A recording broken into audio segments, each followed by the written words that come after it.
ওই জুলাই সনদে বিসমিল্লাহ শব্দ লিখতে পারেন নাই, এর চেয়ে ঘৃণিত, এর চেয়ে ধিক্কৃত, এর চেয়ে রব্বে কারীমের সাথে গাদ্দারি আর তাগুতি আর কিছুই হইতে পারে না। আপনি জুলাই সনদকে দিয়ে সারা পৃথিবীকে কি করে দিবেন?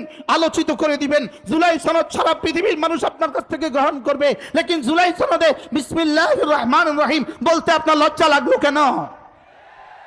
কি ভাই, এটা বলতে শরম লাগলো কেন? আপনি সাম্য বলতে পারলেন, ইসলাম বলতে পারলেন না কেন? সাম্য বলতে পারলেন, ইসলাম বলতে পারলেন না কেন? শান্তি বলতে পারলেন, ইসলাম বলতে পারলেন না কেন? ন্যায় বলতে পারলেন, ইসলাম বলতে পারলেন না কেন? ইসলাম ছাড়া শান্তি হইতেই পারে না, ইসলাম ছাড়া ন্যায় হইতেই পারে না। আপনি এই তিন শব্দ হাওলা টানতে গেলেন কেন?